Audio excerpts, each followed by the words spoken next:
Primero, déjame darte las gracias. Hacía mucho tiempo que nadie me llamaba Estrella. No sé si predomina esto o la amenaza de 10 años si te jubilamos. No sé muy bien. El caso, aunque no lo creáis, es que no me puse yo el tema por ser organizador, sino que me lo puso él. O sea que, porque me había oído hablar de este tema.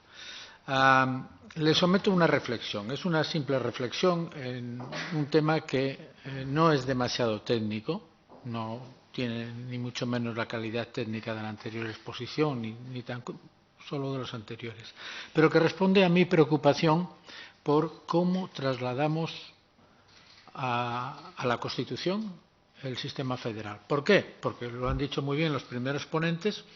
La idea de la Constitución ya salió en 1978. En el artículo 2 se discutió, como se discutió también el derecho, el principio de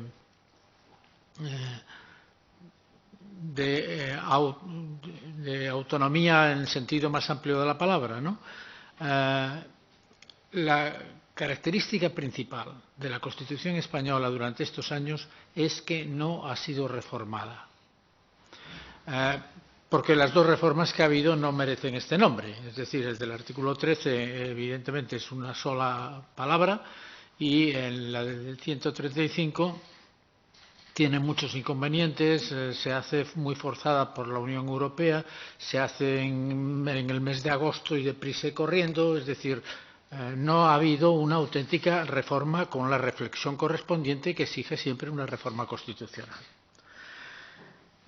Por tanto, lo lógico sería decir, eso hay que hacerlo ya y poner en marcha un mecanismo, en primer lugar, de reflexión sobre cómo hacer la reforma, si hay que hacer una reforma inmediata, si debe ser un calendario y progresiva, si hay que empezar por los temas difíciles, si hay que empezar por los fáciles. Es decir, hay toda una serie de problemas que no se resuelven ni diciendo simplemente hay que dialogar, ni diciendo simplemente hay que reformar. No es así, la cosa es un poco más compleja.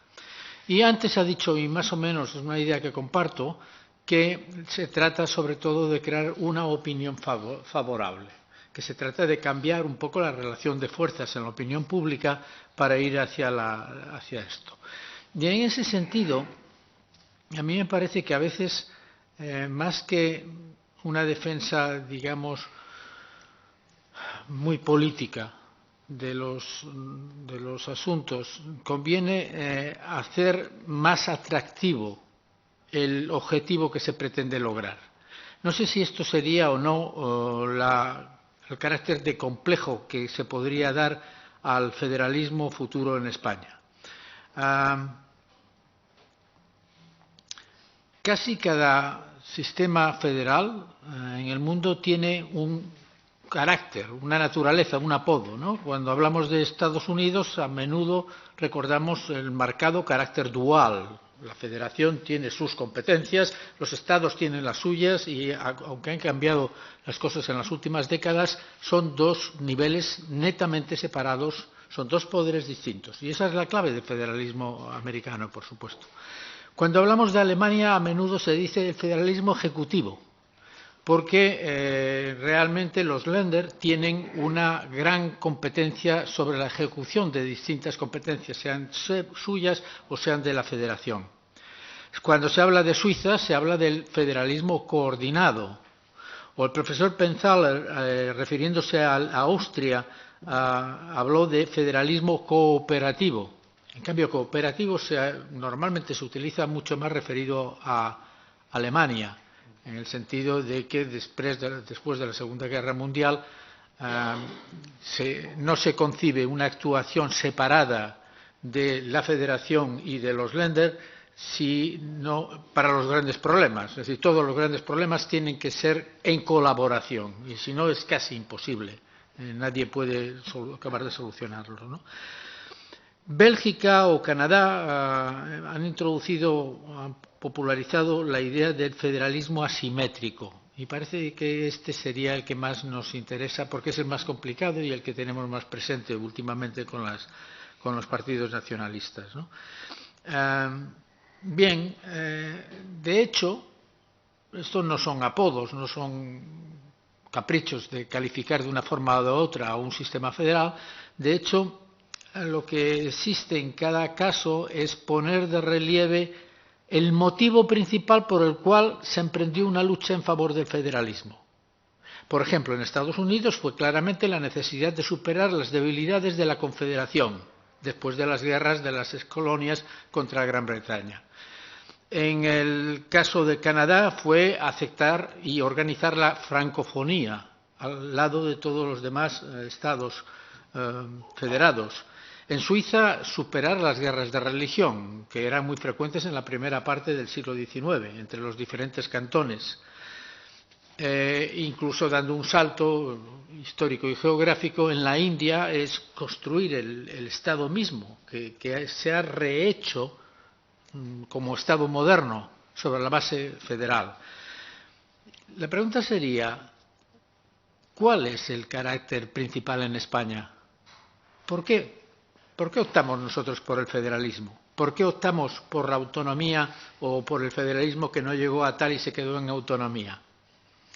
Bueno, los que estaban presentes podrían decir todo el mundo puede dar su opinión, por supuesto, pero sería importante acertar.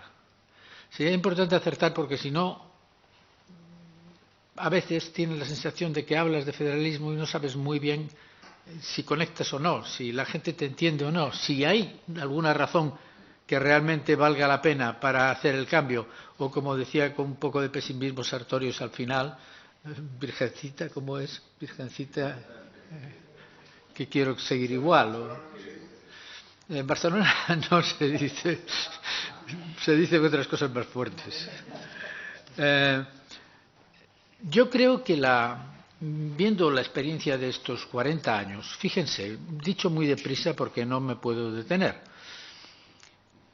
en 5 años, desde el 77 al 82-83 fueron las primeras elecciones autonómicas generales, en 5 años se hace un cambio radical de la estructura del Estado. Se aprueban todos los estatutos de autonomía, es mucho. En 5 años aprobar 17 estatutos de autonomía resolviendo los problemas que había pendientes de Navarra respecto al País Vasco, de Madrid, no se sabía qué hacer, si comunidad o capital o distrito federal, etcétera, etcétera, y toda una serie de problemas sobre la lengua, es decir, los estatutos fueron una obra realmente notable en 5 años. Y en esos mismos años se ponen en marcha las instituciones. Hay elecciones de todas las comunidades autónomas, se crean los parlamentos, se ordenan de manera parlamentaria, en el mejor sentido de la palabra, el poder legislativo, control sobre el gobierno, etcétera, etcétera. Y se comienza a cambiar la administración. A partir de estas fechas, más o menos, el resto de la década, son los traspasos. Se vacía la administración del Estado y se traslada a las administraciones autonómicas. Al acabar este ciclo, que sería a finales de siglo, se ha reformado la administración del Estado, tenía las cifras,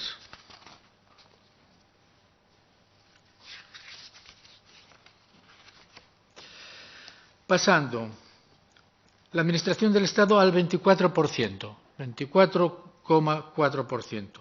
La administración de las comunidades autónomas era ya en el año 2000 era 48,2%. 48, es decir, era el doble la administración de las comunidades autónomas que la del Estado. Y la administración local el 23%. Esto es un giro radical respecto al sistema franquista. ¿Con esto basta? No, porque hay que funcionar de otra manera y para ello hay que cambiar toda la legislación del Estado, sobre todo las normas básicas en los años, a mitad de los 80, la ley de sanidad, por ejemplo, la ley de bases de régimen local, es decir, todo lo que es la legislación básica se cambia en esos momentos y comienza el funcionamiento del Estado. ¿Qué pasa con ese funcionamiento? Que en los primeros años, cuando se va construyendo la administración sobre las instituciones, las cosas van bien, porque más o menos, primero, se está en el rebufo del consenso y segundo, es más fácil el texto de la Constitución se adapta mejor a la construcción de una nueva administración que no al funcionamiento de un Estado que comienza a ser muy complejo. El Estado tiene problemas en la distribución de competencias. El Tribunal Constitucional se convierte en el protagonista absoluto porque le llegan centenares de recursos. En la financiación, se ha dicho ya y no insistiré. En el funcionamiento del Senado. El Senado es paradigmático. La primera reforma del Senado se decide, porque se vota y se decide, en el propio Senado en el 1986. Pero hubo después las elecciones de este año y se olvidó la promesa de reforma y se dejó estar hasta que la recuperó la propuesta de reforma constitucional de Zapatero en el 2004. Pero tampoco fue a puerto, por mucho que el Consejo de Estado hiciera una labor más o menos apañada, y se ha vuelto a recuperar en esta última comisión de reforma de la que se ha hablado antes, que ha tenido una trayectoria no muy brillante y sobre todo muy poco eficaz, ¿no? Es decir, hace 20 y pico años que estamos convencidos de que el Senado hay que cambiarlo y no se cambia. Bueno, valdría la pena preguntarse por qué, ¿no? Porque en el 86 todos los partidos por unanimidad votaron a favor de la reforma. Lo dejo para el coloquio y intentamos encontrar una solución. En todo caso, es un ejemplo sobre otros problemas. La Unión Europea, cuando se entra, a partir del 86 también, tiene muchos problemas para relacionarse con las comunidades autónomas. Finalmente se ha creado un mecanismo, la CORE, pero no acaba de funcionar correctamente y existen otras necesidades de reformas que no se han abordado. Cada vez esas reformas pendientes generan más problemas. Y antes de que comience el famoso procés de Cataluña, donde estallan o comienzan a estallar todas las estructuras del Estado, la Generalitat se había quejado con frecuencia, muchas veces con razón, otras no, pero muchas veces con razón, de que no funcionaban las cosas bien y que había que cambiarlas. Y eso ha alimentado un sentimiento de protesta, que no lo justifica ni mucho menos, no me confundan. Pero es cierto que se han ido acumulando durante tiempo un mal funcionamiento, un no hacer caso a los problemas serios, un no seguir las recomendaciones de los profesionales, etcétera, etcétera, ¿no? Se puede hablar de todas estas reformas parciales. Se ha citado antes un escrito sobre ello. Nosotros participamos hace un par de años con Muñoz Machado y otros profesores en una propuesta también, y hay libritos incluso sobre reformas concretas.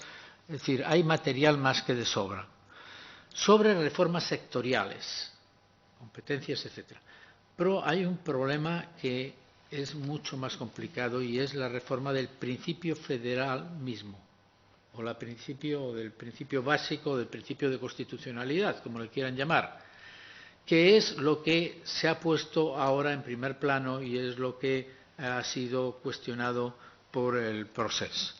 En la larga lista de conflictos que se han suscitado entre el Tribunal Constitucional y las instituciones de Cataluña, vale la pena sobre todo recordar las leyes del 6 y 7 de septiembre del 2015, que fueron la ley para el referéndum y la ley por la historicidad, perdón, transitoriedad.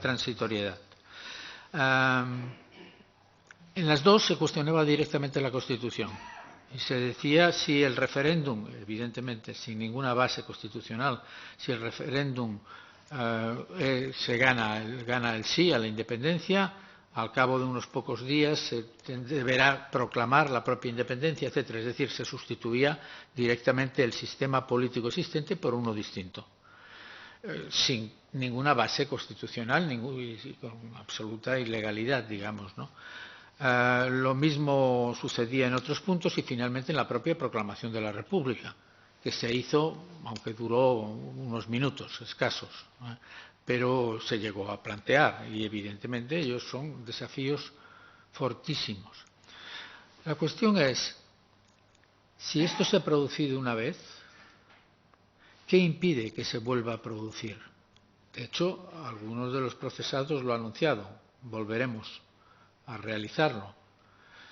Y, en fin, para pensar simplemente, ¿y qué impide que no se reproduzca en otra comunidad autónoma con estructuras políticas semejantes? O en más de una, o de una manera más o menos semejante, es decir, no tiene por qué ser copia, digamos. Eso requiere, desde mi punto de vista, requiere la reforma.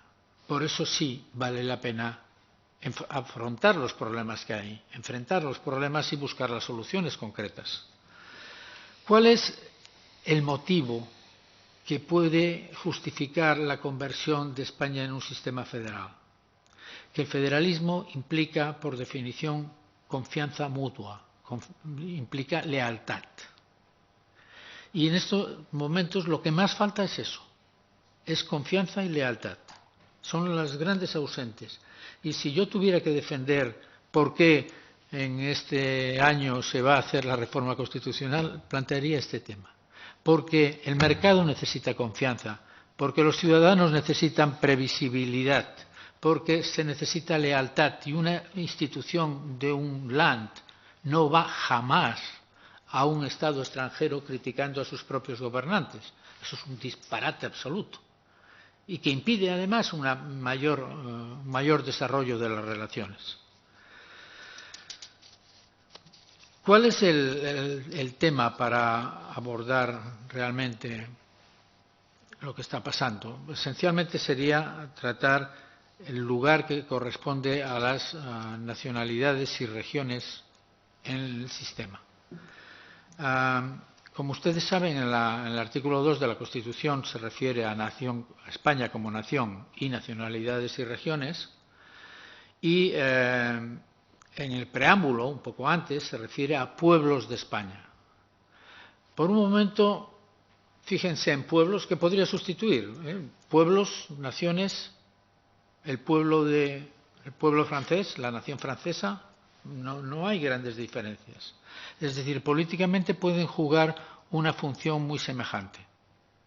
En cambio, tanto por parte de los nacionalistas catalanes como de los nacionalistas españoles, que a verlos haylos, se insiste mucho en la posición clave del concepto de nación. ¿Por qué? Podemos decir pueblo y no suena tan fuerte. ¿Por qué entonces queremos nación? En el fondo, yo no veo otra explicación que ligarlo con el concepto de soberanía nacional. Pero la soberanía está ligado en su origen histórico a Baudin y a todo un sistema de conceptos que ya no existen, que hace mucho tiempo que no existen.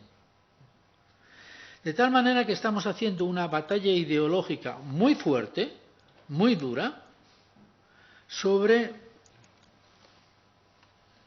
parecerá duro, pero sobre una entelequia, que es una palabra.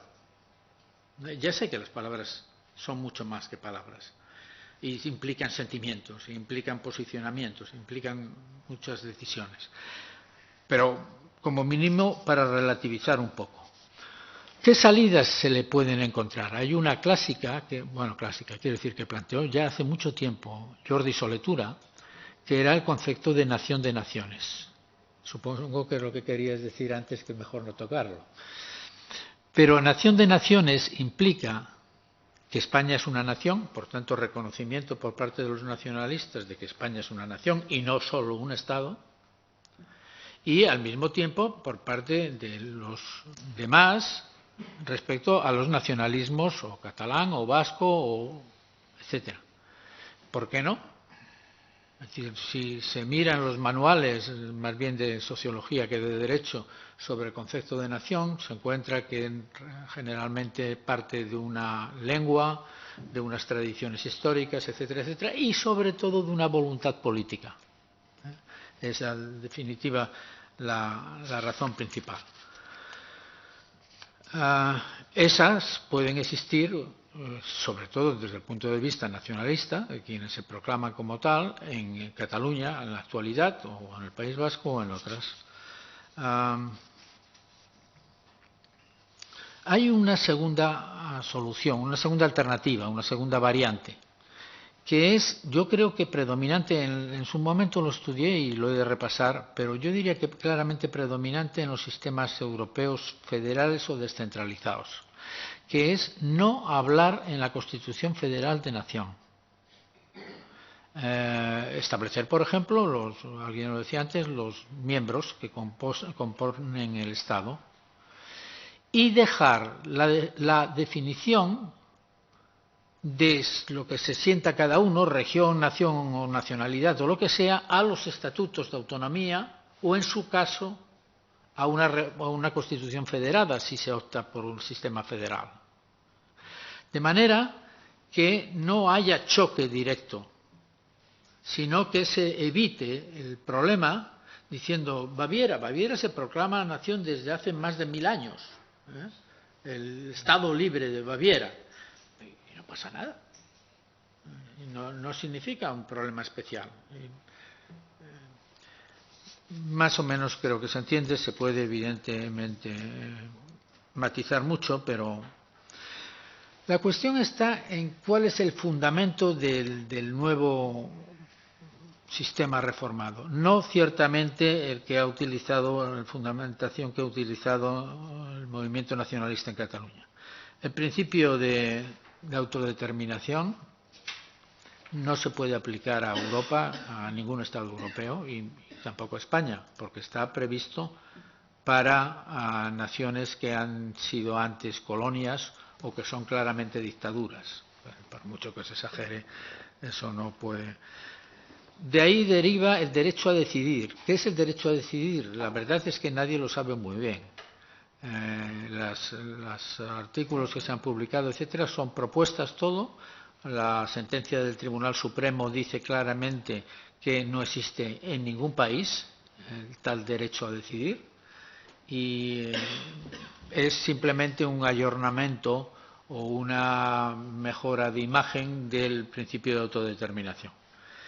El derecho a celebrar un referéndum a veces se ha defendido directamente o se han defendido alternativas políticas sobre la base de derechos fundamentales, por ejemplo, la libertad de expresión, que justificaría las manifestaciones, etcétera, etcétera.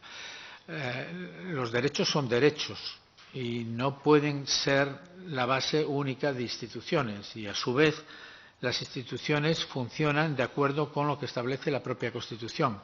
No es correcto interpretar la soberanía reside en el pueblo español como el pueblo español puede hacer lo que quiera. Dependerá de la institución que se pone en marcha, dependerá de la legislación que la haya desarrollado o no, dependerá de la jurisprudencia. Es una barbaridad decir votar es democracia. Es democracia votar, pero la democracia es también el respeto a las minorías, el principio de legalidad, etcétera, etcétera. Es decir, no hay un uso posible de este tipo de conceptos.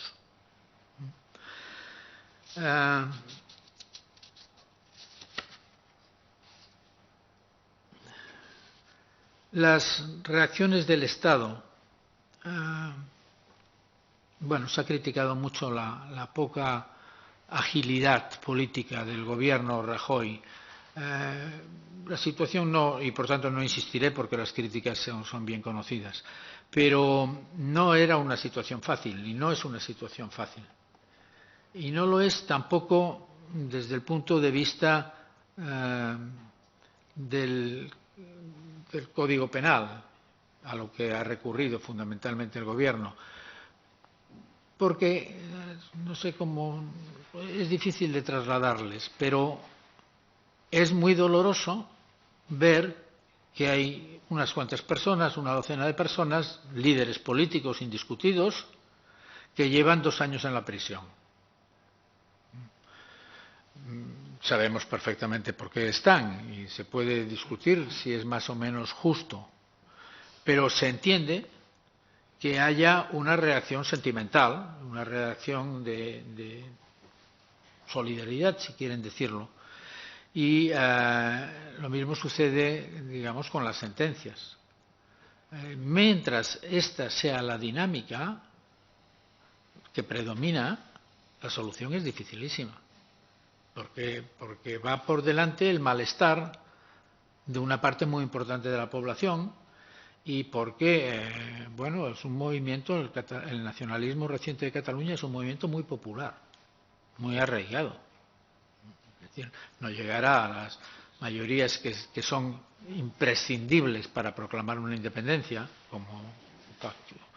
como hecho que es la proclamación, pero es evidente que en muchos pueblos de Cataluña existe tristeza y existe preocupación y existe rechazo de una sentencia o de una situación.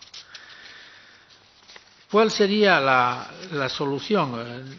Acentuar en esa posible reforma constitucional algunos elementos que ya están. Por ejemplo, los hechos diferenciales que ya figuran en la Constitución actual. La lengua: Cataluña, País Vasco, Galicia, Comunidad Valenciana, Islas Baleares, Navarra y aún otras, Aragón, Asturias, etcétera, tienen unos ciertos reconocimientos, ¿no? Si no estoy equivocado.